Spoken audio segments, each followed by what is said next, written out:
Hello everyone, and welcome to another Company Heroes 2 replay cast. My name is ATR, and today we're gonna have ourselves a 1v1 on La Gleize Breakout. Our heroes today are going to be Mr. Aerohank, playing as the Soviets in the blue. And his opponent is going to be Mr. Frost, previously known as Sturm Tiger Frost, playing as the Ostir or Wehrmacht faction in the red. So I wonder what happened. I guess he left the clan, or it's just changing the name. I don't know. Anyways, that is for him to know, and if you're interested to find out. Anyway, so we got Mr. Aerohank going for no tech, pretty standard. Although we have been seeing Tier 2 coming down for Soviets early on. Mostly, though, against the OKW to deal with the new Volks. So yeah, Aerohank's just going to be getting conscripts. 3 to start off with. Frost, for his part, went ahead and built Tier 1 to start and get himself Grenadiers. 2 to start with, and then following it up with the MG. Of course, the MG from the HQ, you could put that up first, but he wants to have that capping power first, and then he will bring up the MG in the rear to secure center map. First engagement going on. Conscripts dashing into the house there in the corner. Going to be opening up against the Grens. Grens moving themselves into the house across on the intersection here. And we're going to have a good old house-on-house combat. Not a lot of movement, but yeah, it'll take a while. We do see a second Gren squad coming up for Frost to add to the engagement. Conscripts managing to take down one of the Grens inside that house, as of course the windows there do not allow all the units inside this house to shoot back. Although now they do. I suppose it's different situations. But anyways, so yeah, the Grens come up over here, get themselves into some heavy cover, and are going to be laying into that house, taking out one of the conscripts, and, well, doing as much damage as they can. Coming down from the south, second conscript squad going to be helping out in the engagement. They move up, forcing the second Gren squad to reposition, although Frost not entirely decisive on what he wants to do. Moves his Grens to the other side of that cover, making sure that the green cover is being provided against these conscripts. The guys in the house should be able to get some shots there by these two, but the other two would still have the cover, so it's a good position. MG42, like I said, being brought up on the rear, going to be opening up inside that house, and will quickly be making the units inside, well, get out. But with more conscripts around, I would assume Aerohank is going to be putting on the pressure there. Over here on the right-hand side, we do have Pios laying down some wire, making sure that this approach is completely cut off. He would have to go all the way around, all the way through the front, making it a little bit more difficult for Aerohank to connect or capture, or even attack, because he could come up here for the flank. He would have to go all the way around. So that's a good decision there to block that off, as it is a lot more difficult for Aerohank than inconveniencing Frost. So the conscripts do get pushed out of this corner house. Grenadiers popping inside. Conscript squad popping out of the rear of this second house, making sure that they do not get themselves killed. Combat Engineer squad moving up with a flamethrower. We do see a second Combat Engineer squad on the field for Aerohank, and then following it up, he built his Tier 2 and is bringing a mortar onto the field. Mortar, an excellent choice, as this center point a lot of times is very heavily contested and static because of all these houses. So with a mortar, makes it a lot more, well, I wouldn't say easier, but, well, yeah, I mean, it makes it easier to break through. However, we do see Frost, of course, not lagging behind, having his own mortar on the field, so we're going to get to see some good old-fashioned mortar-on-mortar action. So, Frost, having secured the center point, moving up his Grens to different locations, making sure these houses are in his control. The ones down south here still getting harassed. The Pios popping in and popping out, flamethrower bursts going off, trying to get as much damage as they can without taking as much damage themselves. They do stay in the house, however, without being in range. Conscripts uraying away as they were hiding behind this corner, getting themselves inside this house. Again, going to be fighting against these Grens. The Grens managing to get themselves in the heavy cover of that car. We do see some wire having laid down there by Aerohank, but it was not exactly in the best position, although it's kind of hard to position it in that car's with the angle that it has. Ooh, a nasty stun grenade goes into the house. Aerohank losing a lot of members inside. Combat Engineers moving out of the house.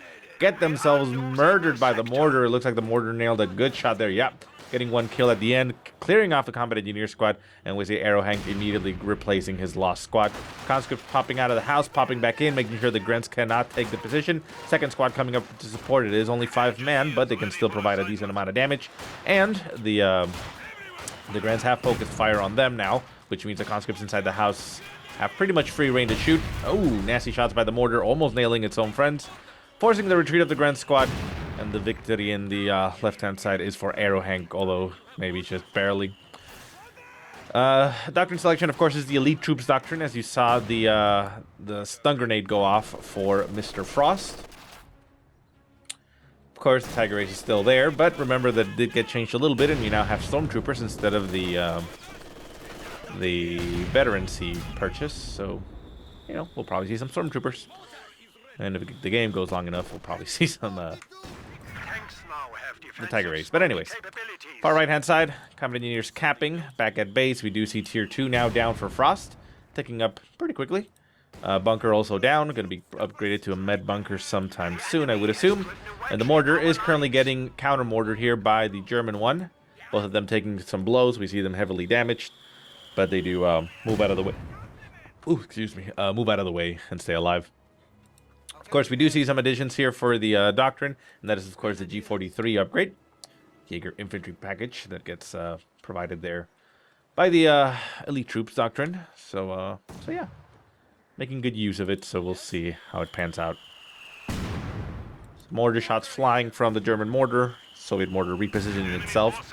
Trying to see if it can maybe nail the German one. German one is currently firing, which means it reveals its position, so the Soviet mortar should be able to get some shots. Of course, if it just uses the barrage, it's, you know, gonna know exactly where. And it's a good damn smoke bog Aerohank. Not entirely sure what it's referring to. If anybody knows what the smoke bug is, let me know, because that's what happened. Stun grenade going off on the combat engineers over on the right-hand side. It is a very powerful grenade because it's not just a stun grenade. It does damage. I mean, it says it does light damage, so it's, you know, less damaging than a standard grenade, but it still does a decent amount of damage. You saw there that combat engineer squad getting brought down to half health. So, you know, still pretty potent. And it's stunned, so just considerably deadly. Pio squad over on the far left-hand side, capping that fuel. Conscript squad's moving up to engage them, and, well, they will. Conscripts in the center, engaging that Grand Squad. Oh, Grand Squad down to 1 man with those G43s. Decent amount of health from that, and it brought down the Conscripts to 3 men, so it makes it out of there without any real issues, but cutting it a little bit close. Conscripts in the center, pushing forward, running up on the Grens. They do not put themselves in the heavy cover, though. They're in the light cover because of these boxes, so they quickly lose that engagement as the Grens move themselves up into the heavy cover, and they just got shot up. So the mortar in the back still being a nuisance. Soviet mortar did get forced to back off, and back at base we do see the tier 3 now going down for Aerohank, so tier 2 to tier 3. Pretty solid, considering those AT guns. But of course, remember, you do have to get tier 3 now if you wanted to get tier 4, so it's not really like he could skip. One of those weird changes, but I suppose it's fine. Haven't seen a lot of complaints about the attacking structure now of the Soviets, so seems to be fine. So conscripts down to 2 men. Yeah, they're going to be forced to retreat. The Grens moving up on top of them with 3 in total. Even on a 3-on-3, they would still lose. So, you know, 2-on-3, not really going to go their way. Combat engineers getting upgraded with sweepers. Don't see a lot of mines, though, right now for Frost, but maybe they are. Combat engineers with the flamethrowers pop out right in front of those Grens, cooking one of their members, cooking a second, and forcing the retreat of the third. Center map, combat engineers going for the cap of the point. Grenadiers with G43s getting right on top of them. They're going to get murderized if they do not retreat. Down to 1. Yeah, there goes the retreat. Cutting it close, but decently strong. Conscripts moving up, being forced to crawl as mortar shots land on top of them. Even getting shot and one of them getting killed. Combat engineers with their flamethrowers trying to do the best against the G43 Grens. As we see a stormtrooper squad popping outside of that house, getting ready to fight. They do come equipped with cars, so, you know, they don't have that much in firepower, but they do have a lot of upgrades. They have, you know, Shreks, the Sturmgewehr 44 assault rifles, and of course the Jaeger infantry package if you want to upgrade that. But of course, the benefit is that you can deploy it in buildings. Guard squad on the field for Aerohank as he does select his Doctrine. That is the Soviet Combined Arms Army. So no heavy call-ins for Aerohank. Does have, of course, the artillery and the bombing. But what we do see, though, for Aerohank is a T-70 coming down. A very quick one, 10 minutes. Well, not the quickest, but it's considerably fast. 10-minute T-70, pretty difficult to deal with here for the austere. Not a lot on the field right now for Frost. He does have a pack gun to make sure that it doesn't just roll over him, but T-70, if it catches the pack gun on itself, just circle strafes it to death and kills it off. Stormtroopers forced to retreat. Pios and Grens engaging over on the left-hand side against these conscripts, but we do have the T-70 now on the field. And again, there's not a lot that Frost can do against it. Fausts are really going to be the only thing he can do. Pio squad and Gren squad currently retreating. T-70 running straight up. Going to be taking some shots, so it has revealed itself. So Frost is aware of that now. Right-hand side, conscripts going for some capping, but unable to go through that terrain. They have to go around. Mortar in the center, just set up there to see if it can shoot anything.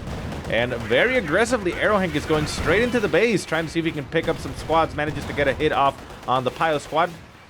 Pack gun manages to get a good hit, as he did go a little bit too aggressively. Second shot flies. Oh! Ooh, that was so close. A brilliant decision there by Aerohank, actually. He decides to retreat with his T-70, but he pops the crew repair at the same time, which actually kept it alive. Second shot brought it down to a sliver of health. So the T-70 almost gets taken out there as he went a little bit too aggressively. Trying to maybe pick up something on the base, but nope.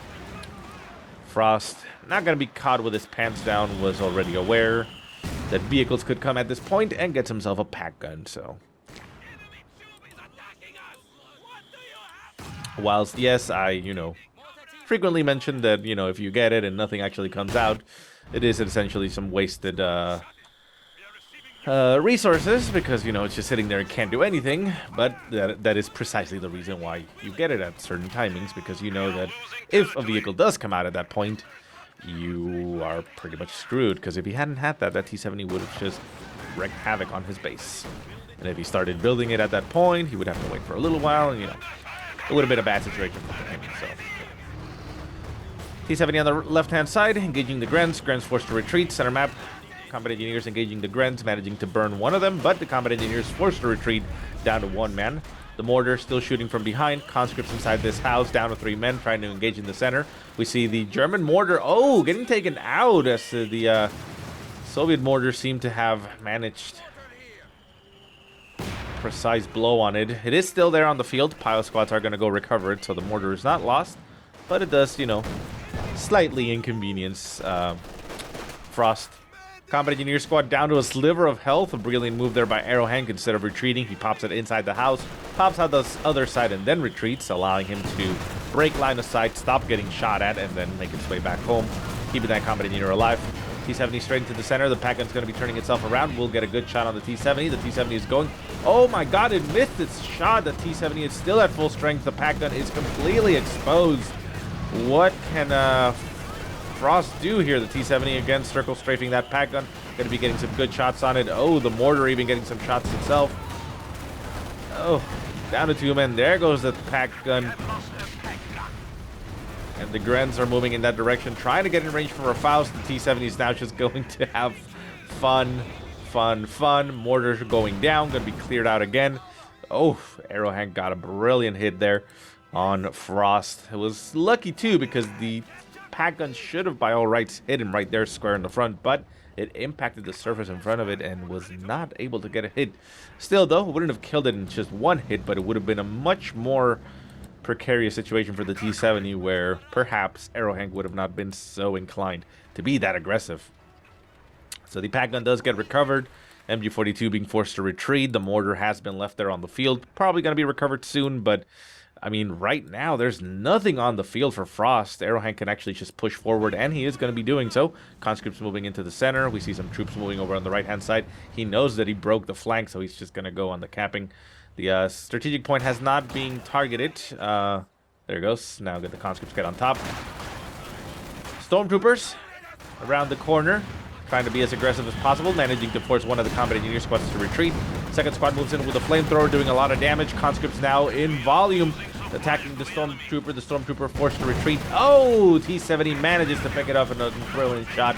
And the Grens are trying to once again go for the Faust. The T-70 not going to be falling for that. Combat Engineers with their flamethrower trying to flush out the troops inside the house. Conscripts continue to push forward. They manage to decap the point behind them. Not capping, but 3 conscript squads against all these Grens. The MG42 setting up behind. Not incendiary. Stun grenade getting tossed by the Grens. Not getting a good hit. Oh, mortar landing a good shot there on the Grens. Down to 1 man on that Gren squad. Both of them down to 1, in fact.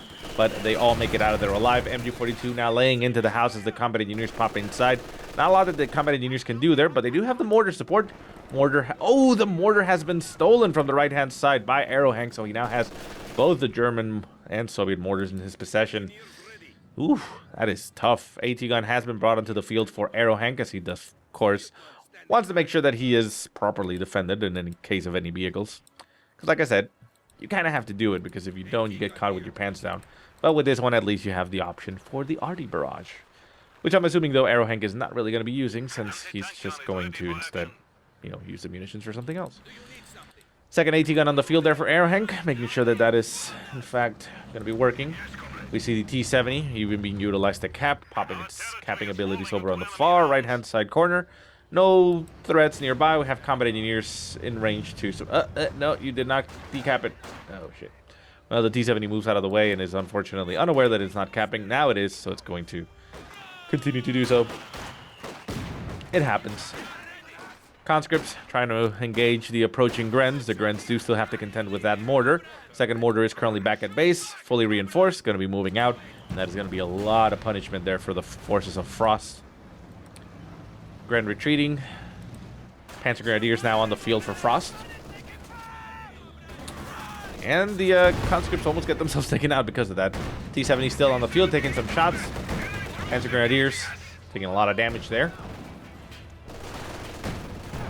Oof. Draw down to 2 men. Probably going to be wanting to retreat now. We do have another conscript squad popped out right next to them. Mortar shots flying. Bundle grenade does get tossed. Wait, no, that's a stun grenade. Never mind. But the Panzer Grenadiers just sitting there. T-70 not going to be harassing. Panzer Grenadier squad down to 1 man. Pack gun a little bit further behind, keeping the T-70 at bay. Getting mortared to hell, though, so it's taking quite a bit of damage. And yeah, both mortars are now set up in a nice position here with an AT gun for support. A lot of weapons there that can be cleared by a decently placed flank, but with the T-70 nearby, it would be kind of difficult if it isn't all out. Mind trying to get laid down over here on the northern victory point by Aerohank. Did not get laid down fully, but was left there on the field. Grand squad inside the church, currently getting shot at by the T-70. The T-70 is just shooting across over the top of the wall. Mortar shots apparently flying in that direction. The pack gun is currently set up to shoot at the T-70, but the T-70 is not in range anymore. On the center map, Grand squads are going for that center victory point. The victory points are 446 to 374, currently in the favor of Aerohank. And the game seems to be going in the favor for Aerohank. Conscripts over on the left-hand side, capping the victory point. Far left-hand side strategic point, not currently, currently in the possession of Frost, while the combat engineers go for the point on the far right.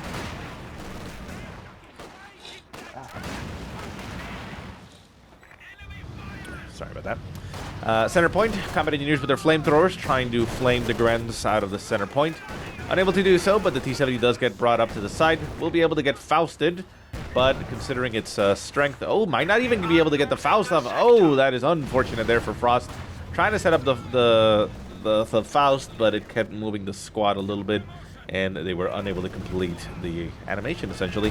Panzer Grenadier squad down to 2 men, being utilized to cap over on the left-hand side. It looks like getting chased down by the T-70. The T-70 takes out the Panzer Grenadiers. Frost saying, so gardening dumb.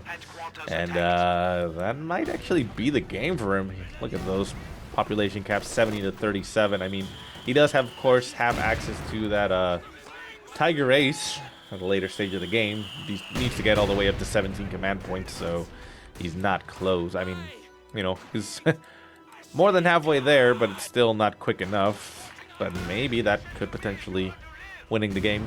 Combat engineer setting down some mines in the center. Grand squad over on the far right-hand side, getting engaged. And he says, and you know what the Ost have versus the T-70? Gren squad retreating, conscripts and guard squads with their PTRS rifles laying into that retreating Gren. Retreating Gren does have to run a very big gauntlet here, and Aerohank returning the, response of not much. I mean, he did, go all the way to tier 4. Frost saying that the Panzer 4 comes too late. I mean, he didn't go for the Panzer 4, but he did go all the way to tier 4. So that could have potentially been there, but yeah, I mean, he's referring to the fact that, yeah, the T-70 is going to come out a lot sooner than the Panzer 4. I mean, we've seen the T-70 now be in game for 10 minutes, essentially unopposed. Sure, the Panzer 4 could have come out and then potentially dealt with it, but I guess Aerohank had a different idea. So anyways, combat engineers in the center. This house is about to collapse. It's a very precarious position to be in. However, the flamethrower does provide a lot of damage there as the MG gets taken out almost completely.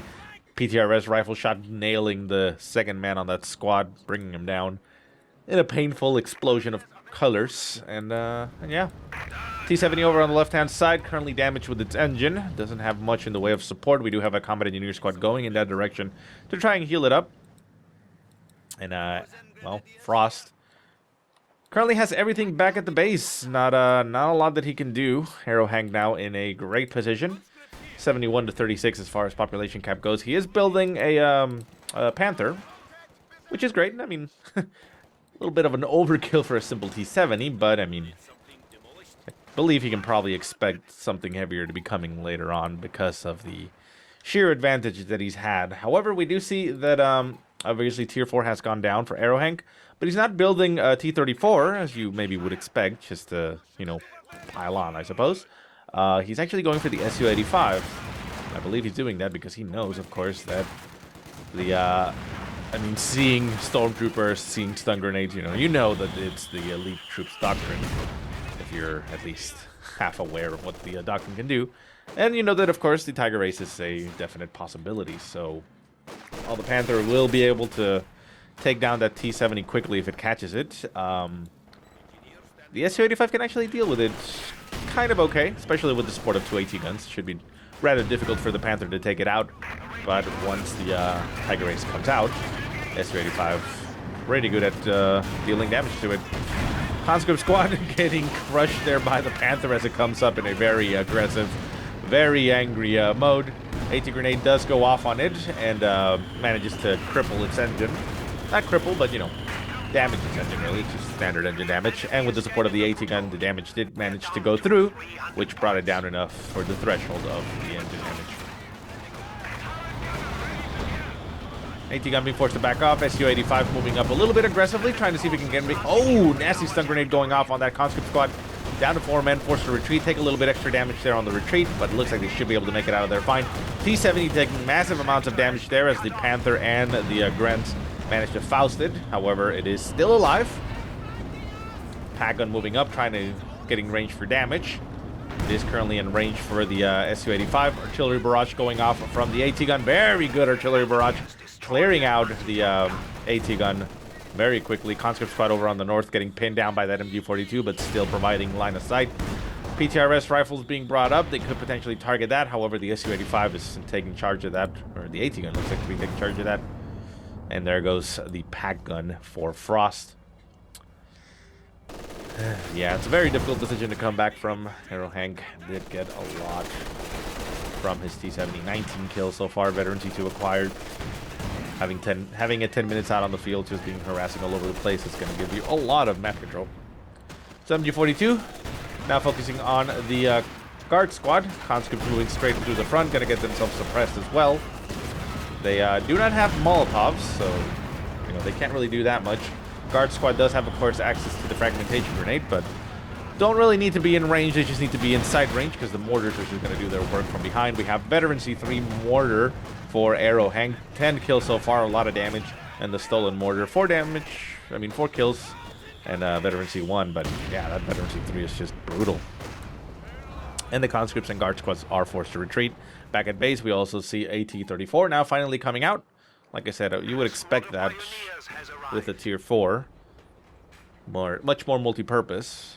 But again, I get why the Su-85 is there.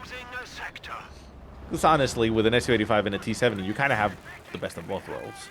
Like, as good as the T-34 is at being, you know, multi-purpose. Ooh, conscript squad coming up behind the lines. Quite aggressive. Not having much to fear from the Panther, as the Panther, I mean, it has machine guns that'll help and damage the infantry, but they don't actually do a lot. It doesn't do a lot with its main gun. It's very infrequent in its hits. So conscripts and Grens engaging. Veteran C3 acquired on both. A nasty, grenade goes off. Stunning, damaging the conscripts. Conscripts very low in health. Down to 2. May actually get taken out here. Volleys. Oh, it makes it out. Very lucky there for Aerohank. That conscripts were dead to rights. Far right-hand side, Combat Engineers going for the cap of the victory points. 182 points left for Frost with the triple cap. He's going to be bleeding very quickly. So I think the game might actually come to a close due to victory points. T-70 moving up, getting straight into the side range of that Panther. Panther now going to be hungrily eating a T-70. Does have a T-34 to deal with. Gets a good shot there on the T-70. T-70 moves back, and the Panther get a shot. No, it's not going to be focusing on T-34. T-34 should be able to absorb some shots, not get itself killed. And Aerohank keeping that little guy alive, about to get Veteran C3. That's just brutal. Brutal for Frost. Panther moving up, trying to support against these conscripts. Look at its main gun. Main gun miss. See? Just hits in front. Pile squad's moving forward. Not a lot of anti-infantry for Aerohank. He doesn't have MGs or anything, and not even any conscripts around, but the extra members here, the T-34 and the T-70, is more than enough. Pile squad retreating. Can it actually make it out? Can the T-34 nail it? No, it cannot. Gonna be turning its sights on the Grand Squad. Grand Squad in the center getting engaged by conscripts, taking a lot of damage. Center point, Pile squad maybe trying to go for some capping. Oh, the T-70 is gonna get hunted down here by the Panther. The Panther hitting its blitz, or blitzkrieg tactics. Main gun destroyed on the T-70. Moving the T-70 out of sight, but finally gonna be coming to an end. Yeah, it does. Loading a curved shot, manages to bank it around the corner, and down goes the T-70. Aerohank in a very aggressive move. Very angrily goes for the Panther. Goes for the rush. There goes the crit. There goes the damage, and down goes the Panther. A nice usage of the ability there for Aerohank. It is a very reckless use of it. And Frost says, finally, T7 down at 27 minutes. Yeah, I mean, that's basically game breaking for him. But yeah, the T-70 is currently immobilized and does not have a weapon, so it's just sitting there. However, Frost doesn't really have much in the way of damage that it can do to it, so this T-34 can easily come back alive, you know. Needs a little bit of support there as the MG-42 is just laying into it, but with the second T-34 being brought up there for Aerohank to replace his little guy, I mean, not much is going to happen. Seems like Frost has already thrown in the towel. He's not even sending out his troops from the base. Sending a couple here or there, but yeah, everybody's currently back at base. My mortar is bugged, says Aerohank. Not sure what he's talking about. Did Frost say, I don't fucking care. We are down to 75 points.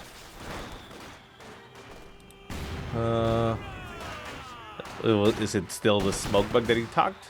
If anybody knows what the bug is, like the smoke bug that he's talking about, let me know, because I remember phasing bugs and all that kind of things like previously, but ooh, an LMG for the for the conscripts. You know, it's just adding insult to injury there. Pile squats rushing to the right-hand side, trying to go for the fuel. Victory points, 54 left in total. Like I said, it's probably going to come down to 0 points as an end.